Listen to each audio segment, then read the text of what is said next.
الحمد لله وحده والصلاة والسلام على من لا نبي بعده أما بعد أعوذ بالله من الشيطان الرجيم بسم الله الرحمن الرحيم وكذلك جعلنا لكل أمة منسكا ليذكروا اسم الله على ما رزقهم من بهيمة الأنعام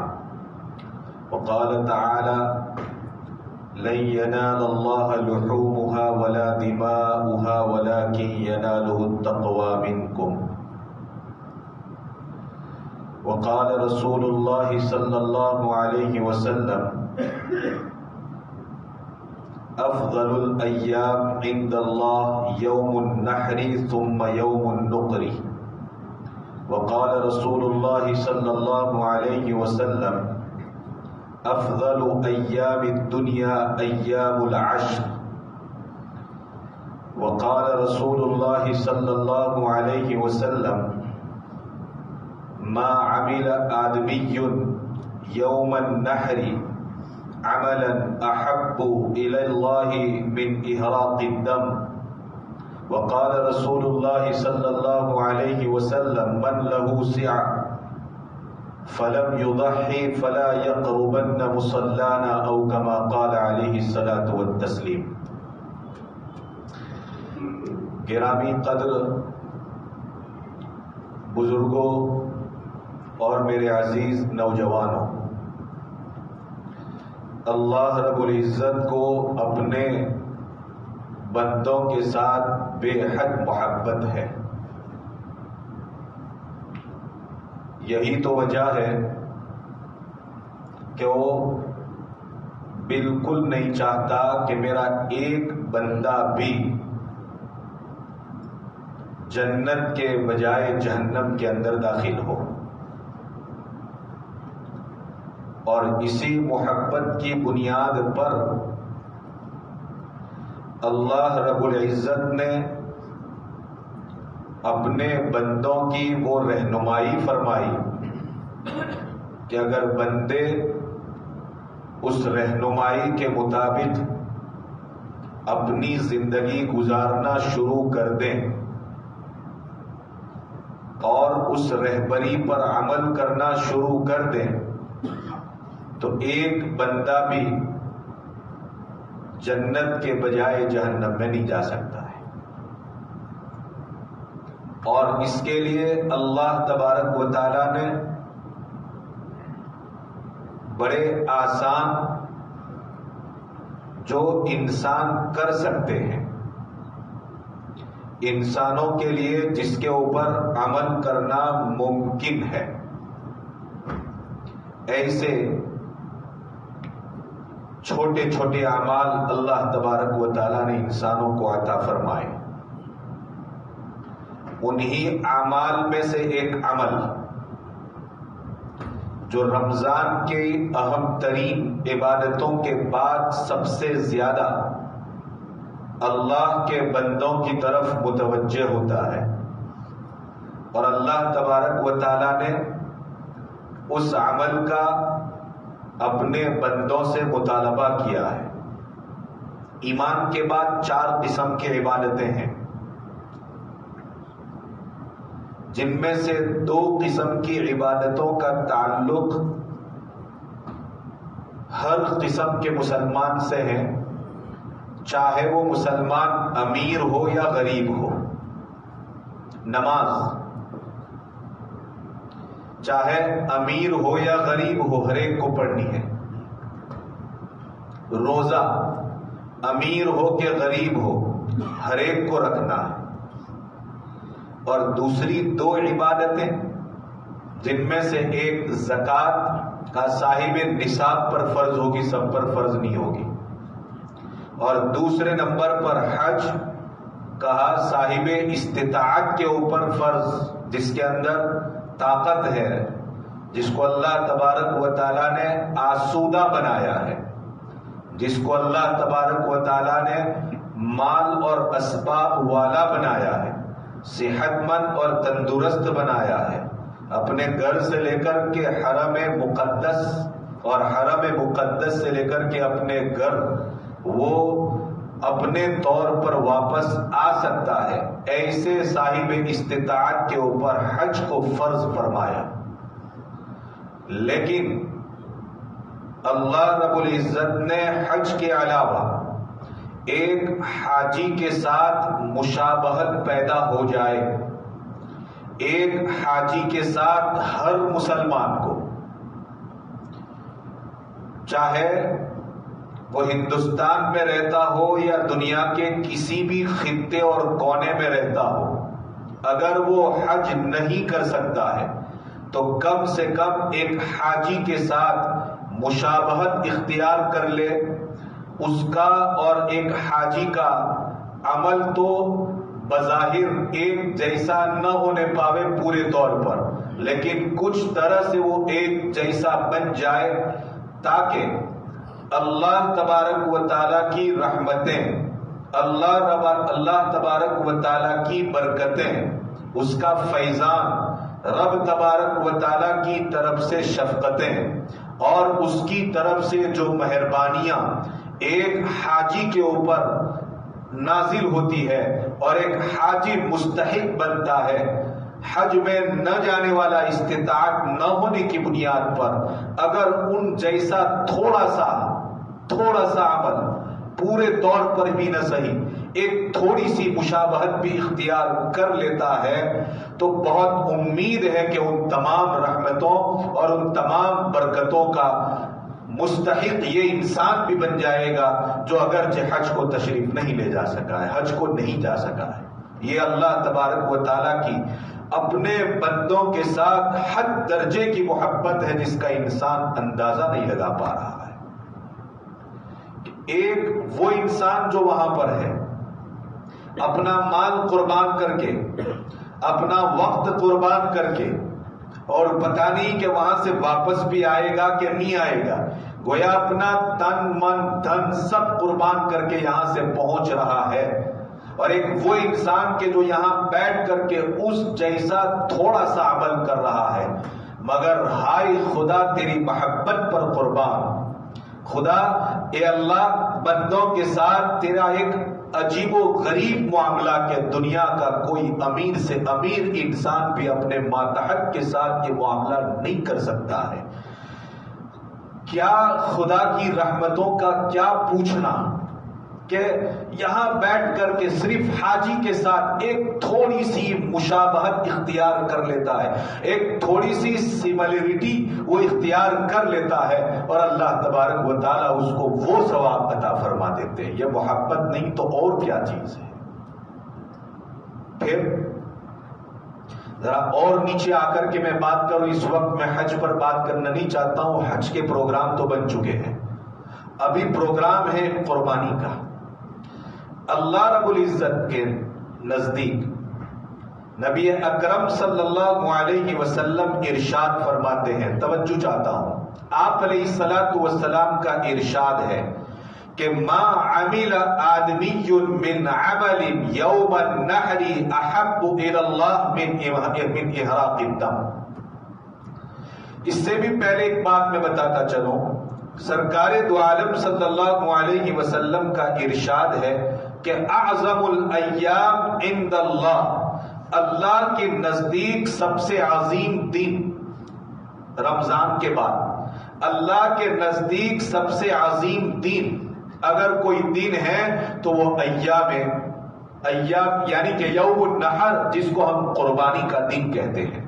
اور ایام النقر یعنی کہ وہ دن جس دن مینا میں لوگ جا کر کے قیام کرتے ہیں، یہ دو دن اللہ کی نظروں میں سب سے عظیم دن کہے جاتے ہیں۔ اور اس سے بھی اوپر نبی رحمت صلی اللہ علیہ وسلم کا ایک ارشاد سناؤں، آپ علیہ الصلوۃ والسلام فرماتے ہیں افضل ایام الدنیا،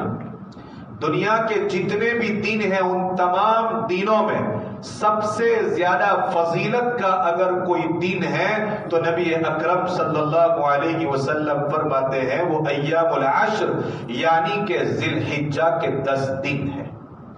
اسی لیے نبی اکرم صلی اللہ علیہ وسلم نے ایک موقع پر فرمایا کہ عشرہ ذی الحجہ، جو آج سے 10 دن کے بعد جس کی شروعات ہوگی، اور 10 دن پہلے اس لیے اس کو بیان کیا جا رہا ہے کہ ہم اس کی تیاری کر لیں، چونکہ ایام کی شروعات سے پہلے اس کے فضائل کا آ جانا اور اس کے احکام کو بیان کر دینا ایک انسان کو تیاری کرنے کے لیے بہت اہم اور ضروری ہے۔ اس لیے میں نے آج اپنا یہ سبجیکٹ منتخب کیا، اس موضوع کا انتخاب کیا ہے۔ آپ علیہ الصلوۃ والسلام فرماتے ہیں کہ عشرہ ذی الحجہ، ابھی اس وقت 19 ذی القعدہ ہے غالباً، اس کے 10 دن کے بعد یہ دن شروع ہوں گے جس کو ذی الحجہ کے 10 دن کہے جاتے ہیں، اور ہماری اسلامی پریبھاشا میں اور اسلام کی اصطلاح میں، اسلامک ڈیفینیشن میں اس کو عشرہ ذی الحجہ کہا جاتا ہے۔ نبی رحمت صلی اللہ علیہ وسلم فرماتے ہیں کہ ان 10 دنوں میں سے پہلے دن سے لے کر کے 9 دن تک، 10واں دن تو عید کا دن ہے، 9 دن جو ہے ان کے دنوں میں اگر انسان ایک روزہ رکھتا ہے تو سرکار فرماتے ہیں صلی اللہ علیہ وسلم اس کا ایک روزہ پورے سال کے روزے کے برابر ثواب رکھتا ہے۔ اندازہ لگائیں آپ، اس سے ایک بات سمجھ میں آتی ہے کہ یہ دن اللہ کی نظروں میں کتنی بڑی فضیلت والے ہیں، اللہ کی نگاہوں میں ان دنوں کی عظمت کتنی بڑی ہے کہ ایک دن کا روزہ، پہلا عمل میں بتا رہا ہوں، 10ویں ذی الحجہ سے ہم شروعات کرنے جا رہے ہیں، ایک روزہ ایک سال کے روزے کے برابر ثواب رکھتا ہے۔ اور پھر راتوں کا عالم بیان فرمایا، والفجر ولیال عشر والشفع والوتر، جس کی قرآن میں قسم کھا کر کے اللہ تبارک و تعالیٰ نے ان راتوں کو بیان فرمایا۔ صرف ایک عمل بتاؤں، فرماتے ہیں کہ اگر کوئی انسان ذی الحجہ کی 10 راتوں میں سے کسی ایک رات بھی عبادت کر لیتا ہے تو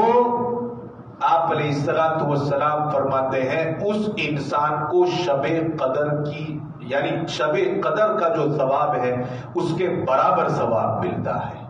ایک رات۔ اندازہ لگائیں آپ۔ اس لیے میں نے بات کی شروعات کی، اللہ کو اپنے بندوں سے اتنی محبت ہے، اتنی محبت ہے کہ اعمال چھوٹے چھوٹے اور فضائل اور اس کے لیے ثواب کا انسان کیلکولیشن نہیں کر سکتا ہے۔ یہ اللہ تبارک و تعالیٰ کی محبت۔ اب اللہ تو گویا کہ ہمارے پاس دوڑ کر آیا ہے، وہ چاہتا ہے کہ تم صرف چل کر کے آ جاؤ، وہ ہماری طرف دوڑ کر کے آ رہا ہے۔ اب ہماری اور آپ کی ذمہ داری ہے، کم سے کم اتنی رسپانسبلٹی تو میری اور آپ کی بنتی ہے کہ ہم تھوڑا چل کر کے آگے بڑھیں۔ اللہ تبارک و تعالیٰ نے نوازنے کے لیے بے کراں اور بے پایا محبت کے سمندر میں اپنے بندوں کو ڈبونے کے لیے گویا کہ دہانے کھول کر کے رکھ دیے، لیکن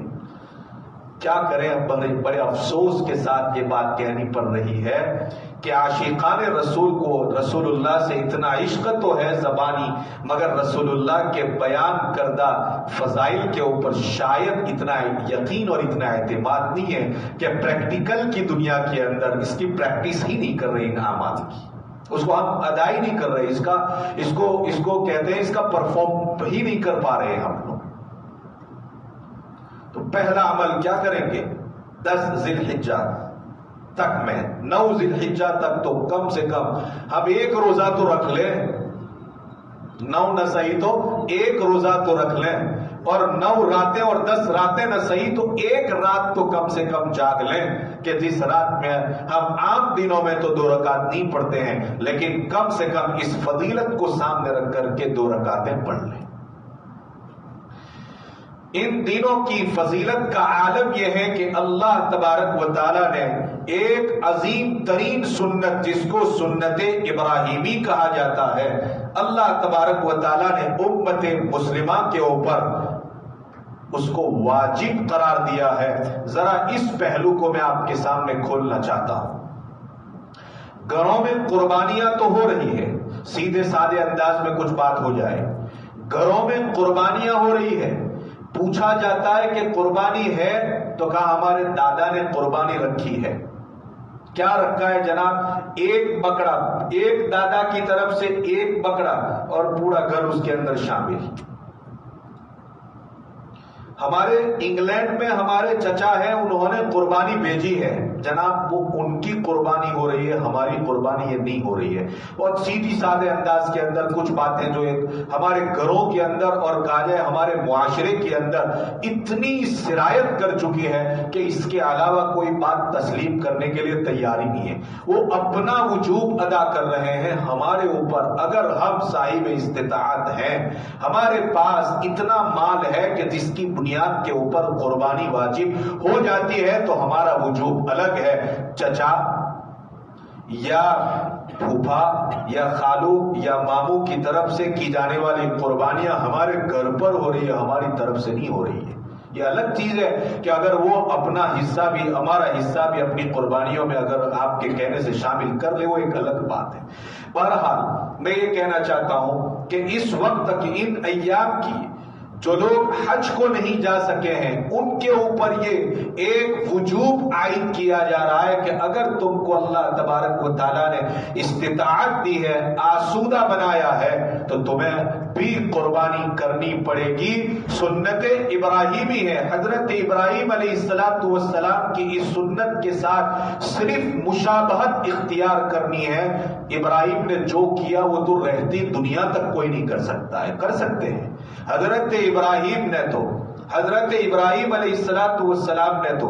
اپنے لاڈلے بیٹے کو، اپنے نور نظر کو، اپنے لختے جگر کو، اپنے جگر کے ٹکڑے کو، اپنی چرنجیوی کو لٹا دیا تھا، اور ایک مرتبہ بھی اللہ سے یہ نہیں پوچھا کہ اللہ اس کو قربان کرنے کی حکمت اور مصلحت کیا ہے۔ ایک مرتبہ بھی نہیں پوچھا۔ کوئی بتا سکتا ہے کہ پوری روایت کے ذخیرے کے اندر حضرت ابراہیم علیہ السلام سے جب یہ بات کہی کہ ابراہیم تم اپنے بیٹے کو ذبح کرو، تو ابراہیم علیہ السلام نے ایک مرتبہ بھی یہ بات پوچھی ہو کہ اللہ اس کو ذبح کرنے کی حکمت کیا ہے، اس کی اسٹریٹجی کیا ہے، اس کا مقصد کیا ہے، اس کانسیپٹ کے پیچھے تیرا راز کیا ہے، وہ تو ذرا بتا دے۔ ایک مرتبہ بھی حضرت ابراہیم نے یہ بات نہیں پوچھی۔ اللہ کا حکم ہے، اور ابراہیم نے اپنے بیٹے اسماعیل علیہ السلام کو حقیقت میں ان کے حلق کے اوپر چھری رکھ دی تھی۔ یہ تو اللہ کا فیصلہ تھا کہ اللہ تبارک و تعالیٰ نے جنت سے دمبا بھیج دیا۔ کیا یہ عمل میں اور آپ کر سکتے ہیں؟ اس سے ایک بات یہ سمجھ میں آتی ہے کہ اللہ کے حکم کے پیچھے انسان اس قدر تیار رہے کہ ایک مرتبہ بھی اس بات کا دل میں خیال نہ لاوے کہ نماز پڑھوں گا تو اس کی حکمت کیا ہوگی، بلکہ ہونا کیا چاہیے، میرے رب کا حکم ہے نماز پڑھنا، چاہے اس کے اوپر مجھے کچھ ملے کہ نہ ملے، میں نماز پڑھوں گا۔ زکوٰۃ میرے رب کا حکم ہے، اس کا راز کیا ہے، اس کا سیکریٹ کیا ہے، مجھے اس سے فائدہ ہو یا نہ ہو مجھے اس سے کوئی پرواہ نہیں، میرے پروردگار کا حکم ہے۔ قربانی یہ حضرت ابراہیم علیہ السلام کی سنت، اور وہاں سے لے کر کے نبی رحمت صلی اللہ علیہ وسلم نے بھی اپنے بندوں کے اوپر استطاعت، یعنی اپنے ماننے والوں کے صاحب استطاعت بندوں کے اوپر اس کو لازم کر دیا، اور قیامت تک یہ لازم رہے گا۔ اس کی کیا حکمتیں ہیں اگرچہ علماء بیان فرماتے ہیں وہ ایک الگ چیز ہے، تصفیہ اور تسلی اور اطمینان کے لیے، لیکن اپنے پروردگار کے سامنے سر تسلیم خم کر دینے کا تقاضا یہ ہے کہ ایک مرتبہ بھی بندے کو یہ خیال نہیں آنا چاہیے کہ اللہ میں اپنا مال لگا رہا ہوں 25 30 40 ہزار کا ایک جانور لے کر کے اس کو قربان کر رہا ہوں تو اس کی حکمت کیا ہے۔ حکمتیں بے شمار ہیں، لیکن بندے کے دل میں یہ خیال نہیں آنا چاہیے۔ حضرت ابراہیم علیہ السلام کی قربانی کا ایک پیغام تو یہ بھی ہے، اور یہ قربانی یہ کوئی آج سے نہیں ہے۔ اللہ تبارک و تعالیٰ نے قرآن میں بیان فرمایا کہ ہم نے جعلنا لکل امت منسکا، ہم نے ہر زمانے میں ہر قوم کے لیے قربانی کے طریقے بتلائے ہیں، قربانیاں ہم نے ہر قوم کے لیے رکھی ہیں۔ سیدنا آدم علیہ السلام کے 2 بیٹوں نے سب سے پہلے قربانی کی، جن میں سے ایک بیٹے کی قربانی بارگاہ الہی کے اندر قبول ہوئی اور دوسرے بیٹے کی قربانی کو رد کر دیا گیا۔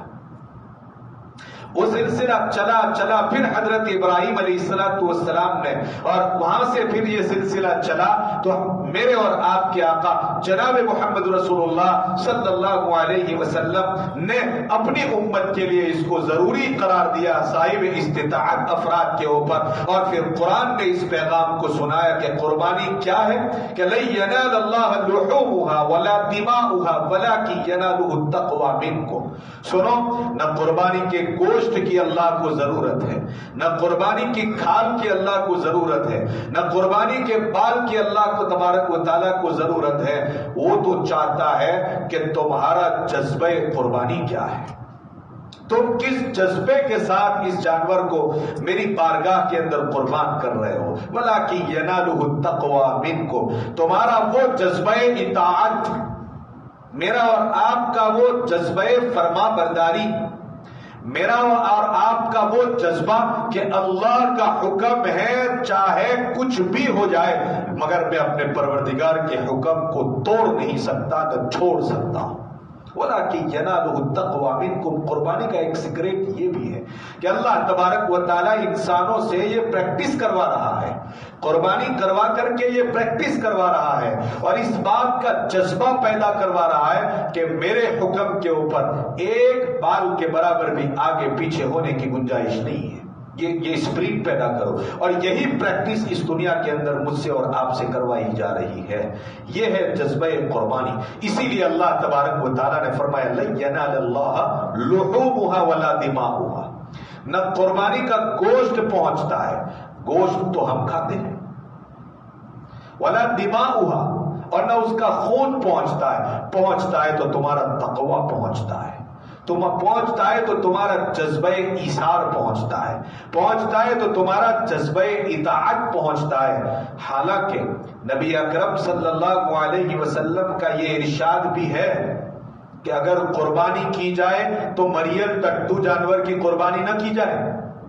قربانی بھی کی جائے تو بڑے شاندار عمدہ قسم کے جانوروں کی قربانی کی جائے۔ سرکار دو عالم صلی اللہ علیہ وسلم کا ارشاد کہ احب الضحایا الی اللہ، اللہ کے نزدیک سب سے محبوب قربانی وہ قربانی ہے اعلاها و اسمنها، جو سب سے زیادہ موٹی تازی ہو، وہ اعلاها، اور بہترین اور عمدہ قسم کی ہو۔ یہ مطلوب بھی ہے۔ حضرت ابو امامہ ابن سہل رضی اللہ تعالیٰ عنہ نے ایک مرتبہ یہ بات ارشاد فرمائی کہ کنا نسمن الاضحیۃ بالمدینہ، ہم مدینہ میں رہ کر کے اپنی قربانیوں کو موٹی تازی کرتے تھے، ان کی خوب پرورش کرتے تھے، ان کو پالتے تھے، پوستے تھے۔ وَكَانَ الْمُسْلِمُونَ يُسَمِّنُونَ، اور دیگر جگہوں کے اوپر مسلمان بھی اپنی قربانیوں کو برابر موٹا تازہ کرتے تھے، اس بنیاد کے اوپر کہ یہ امر نبی پاک علیہ السلام کی ان روایتوں کی بنیاد پر ایک مستحب امر ہے۔ قربانی بوجھ اتارنے کے لیے نہیں ہے، قربانی ایک عبادت کی ادائیگی کے لیے ہے۔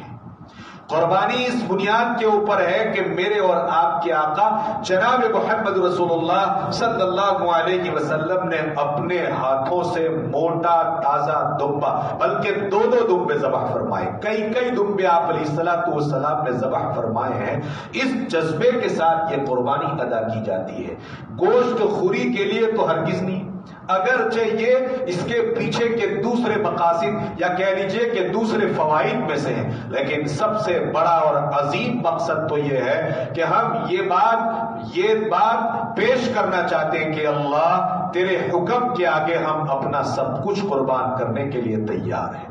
یہ ہر انسان کا جذبہ ہی نہیں، ہر انسان کے اوپر یہ بات لازم اور ضروری اور واجب ہے۔ ہمارا مسلک یہ ہے کہ ہمارے اوپر یہ بات واجب ہے کہ اگر اللہ نے آسودہ بنایا ہے، اللہ نے مال دیا ہے اور اللہ تبارک و تعالیٰ نے استطاعت دی ہے، تو ہم میں کا ہر انسان ایک عمدہ قربانی خریدے اور راہ خدا کے اندر اس کو قربان کرے، اس لیے کہ اللہ سے قربت حاصل کرنے کا اور اللہ تبارک و تعالیٰ سے نزدیکی حاصل کرنے کا یہ ایک بہترین ذریعہ اللہ نے اپنے بندوں سے محبت کی بنیاد کے اوپر عطا فرمایا ہے، ورنہ اتنا بڑا وجود عطا فرمایا،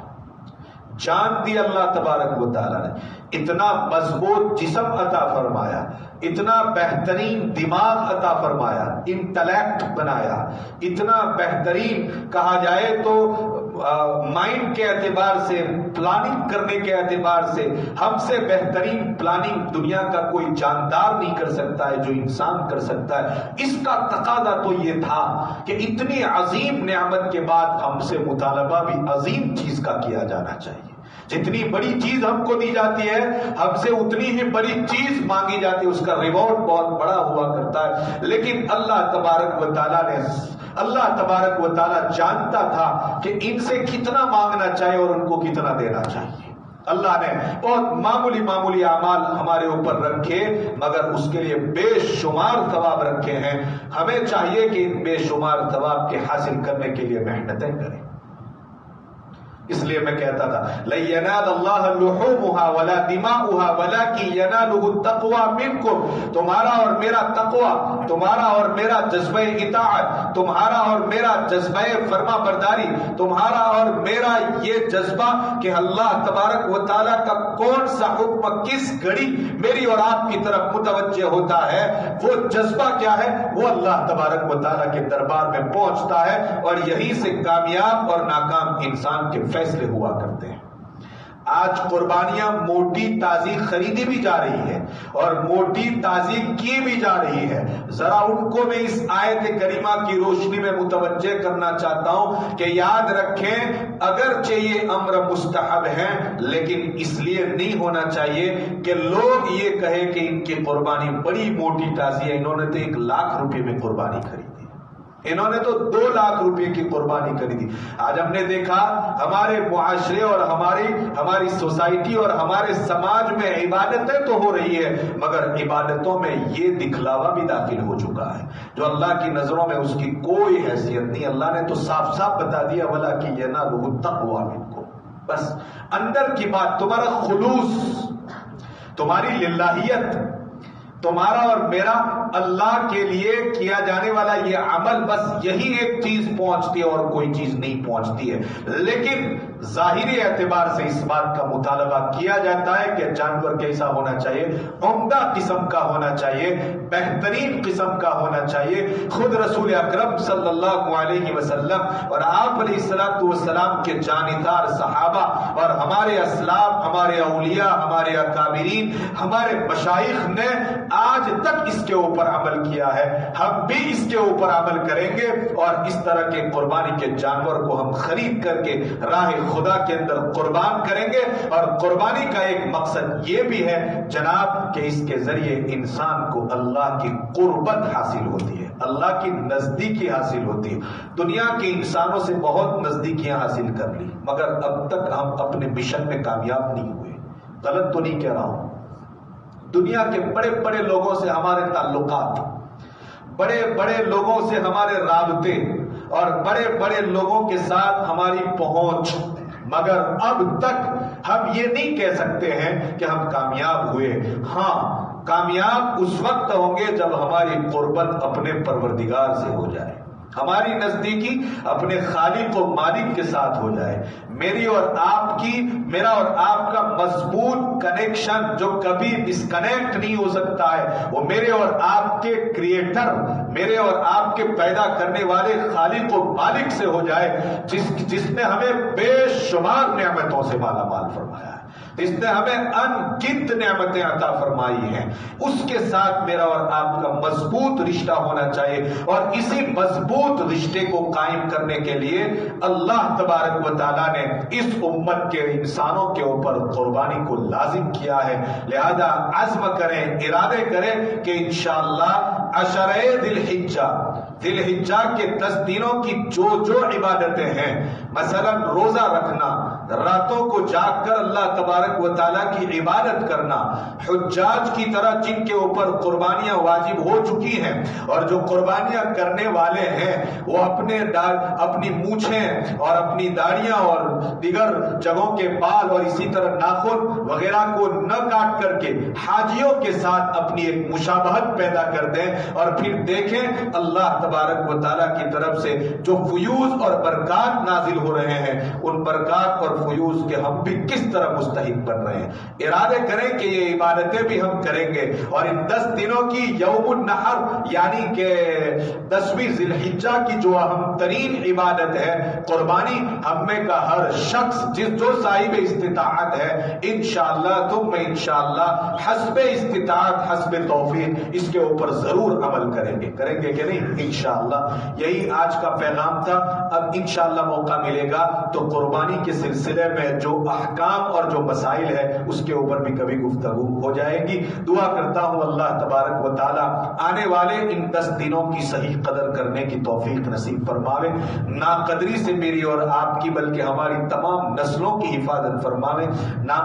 اگر قدر نہیں کر سکتے تو کم سے کم ناقدری تو نہ ہونی چاہیے. ان دنوں میں ہم اپنے آپ کو گناہوں سے بچا کر کے رکھیں. بہت بڑی بات ہے یہ 10 دن جس کی قسمیں کھائی گئی ہے 10 راتوں کی. ویسے قرآن نے ان کی قسمیں کھا کر کے اس کو بیان نہیں فرمایا ہے. اس کو دھیان میں رکھو مسلمانوں. اب بہت ہو گیا. خدا کی اس کائنات کے اوپر خدا کا دیا ہوا رزق کھا کھا کر کے اس سے بغاوت کا اعلان کرنے کا یہ سلسلہ بہت دراز ہو چکا ہے اور بہت طویل ہو چکا ہے. خدا کی غیرت کو چیلنج کرنے کا کام بند کریں اور خدا کی رحمت اور خدا کی طرف سے خصوصی شفقتیں اور خصوصی مہربانیوں کو اپنی طرف متوجہ کرنے کا وقت آ چکا ہے. اب اس میں مزید تاخیر یہ اپنے پاؤں کے اوپر کلہارا نہیں بلکہ اپنے وجود کو ختم کرنے کے مترادف ہے. ہم نے بہت جرأت کے ساتھ اب تک گناہ کیے ہیں اور بڑی دلیری کے ساتھ خدا کے فرامین کو نظر انداز کیا ہے. اب وقت آ چکا ہے کہ ذرا سر چھوڑ کر کے بیٹھیں اور گریبان میں جھانک کر کے اپنے آپ کے اپنی پچھلی زندگیوں کے اوپر پچھتاوا اور ندامت کا اظہار کریں اور پھر دوبارہ اپنے روٹھے ہوئے خدا کو منانے کے لیے ان ایام کی صحیح معنوں میں قدر کر لیں. ورنہ چڑیا چگ گئی کھیت, اب پچھتانے کیا ہوت ہے. جب وقت آ پڑے گا تو پھر جو ہے کہیں گے کہ اب دعائیں بھی قبول نہیں ہوتی ہے, نہ طاقت کام آ رہی ہے, نہ جسم کی طاقت کام آ رہی ہے, نہ تعلقات کام آ رہے ہیں, نہ مال اور نہ دولت کام آ رہی ہے, نہ دوست کام آ رہے ہیں, نہ حسب اور نہ نسب کام آ رہا ہے, نہ خاندان اور نہ قبیلہ کام آ رہا ہے, نہ اسٹیٹس اور نہ مقام اور نہ مرتبہ اور نہ ہائی پروفائل زندگی کے یہ دن ہمیں کام آ رہے. کچھ بھی کام نہیں آئے گا. خدارا بہت چیلنجنگ زندگی اب تک ہم گزار چکے ہیں. اب آ جائیے اپنے روٹھے ہوئے پروردگار کو ایک مرتبہ منانے کا. اللہ تبارک و تعالی نے پھر دوبارہ مجھے اور آپ کو وقت عطا فرمایا ہے. دعا کرتا ہوں اللہ تبارک و تعالی مجھے اور آپ کو کہیں سنی باتوں کے اوپر عمل کرنے کی توفیق ارزانی نصیب فرماوے. واخر دعوانا الحمدللہ.